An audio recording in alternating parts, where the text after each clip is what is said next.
This is a video diary explaining what happened during the French Revolution. It is being told directly from the eyes of a peasant living during this time. I am a peasant living during the French Revolution, and I am going to teach you exactly what happened. The revolution lasted 10 years from 1789 to 1799. It all originated from a revolt because of political grievances, because France was a society grounded in privilege and inequality. They treated us, the peasants, like we were nothing. They didn't give us bread like they had promised, and they raised taxes, and they promised they wouldn't. So the population was divided into three estates. The first was the clergy, the second was the nobility, and the third were the commoners. And of course, the king, he was God sent, and he was above everyone. I was one of the many peasants that was against this old order. So there was drastic actions against the monarchy. Then King Louis called the representatives from the three orders of society for a meeting. In this meeting, there was issues resolving whether to vote by order or by head.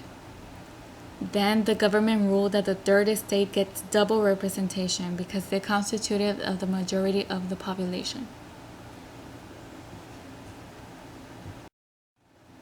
Then there was a formation of the National Assembly. This is when the first estate declared in favor of voting by order, to which the third estate responded dramatically by declaring itself the National Assembly. They had no right to act in this form. Still, they made up a constitution. The king sided with the first estate and threatened to dissolve the Estates General by using force. This was the first step in the French Revolution. Today, July 14, 1789, is a crazy day for us in the Third Estate. We stormed to the Bastille to protest how we had been treated because we needed to fight back. As a result, the king was unable to enforce his will. Then the National Assembly declared freedom and equal rights for all men.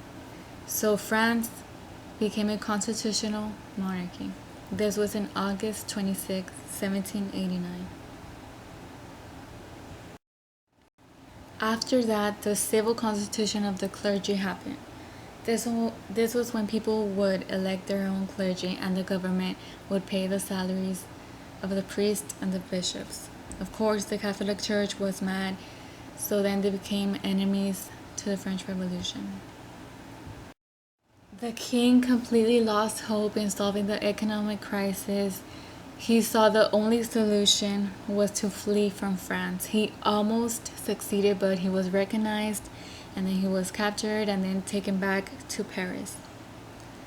He had so many enemies that he thought this was the only way out, but he couldn't do it at the end. The political groups were so fed up that they attacked the royal palace and they took the king captive. Finally, the radical group, they forced the Legislative Assembly to suspend the monarchy and call for a national convention. And then, since they all mistrusted the king, their first step was to abolish the monarchy and establish a republic. This was probably the happiest day of the French Revolution for us, the commoners, the peasants, and anybody else who hated the king. He was executed, and the destruction of the old regime was complete. We thought that the end to the revolution was finally over. We thought it was going to be a happily ever after, but it wasn't. When Europe found out about the king's execution, they threatened us with invasion. So the convention gave broad power to the Committee of Public Safety.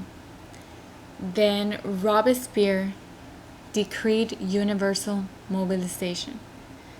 Then the French Revolutionary Army was composed of 650,000 people. They were men, women, children, elders. They all had their own role. And they succeeded at the end. They succeeded against the opposing forces. So we thought that it was gonna be over when the king was executed, but no. Then Robespierre came, and then now terror was less necessary, but he continued because he was obsessed with purifying the political body of all the corrupt.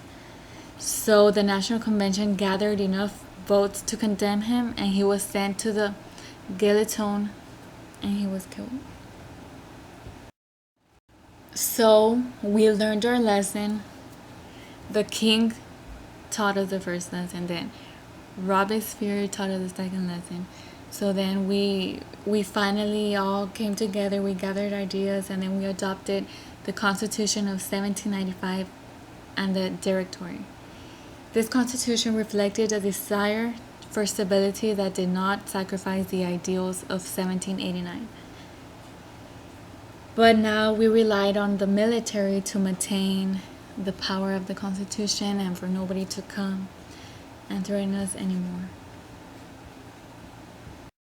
So by this time we had lost hope because who was gonna take control now? But then came Napoleon. He was the son of the revolution, at least that's what he called himself. He was the answer to our question. He was a military general who seized power by a coup. He dominated exactly 10 years after the outbreak of the revolution, and he finally brought it to an end. I was one of the most people who was grateful for him because he ended the revolution and we got complete power in France. He reminded us that we owed him the preservation of all benefits in the revolutionary program, and well, this is the explanation of why the French Revolution happened, then what happened during the revolution, and how it came to an end. I think.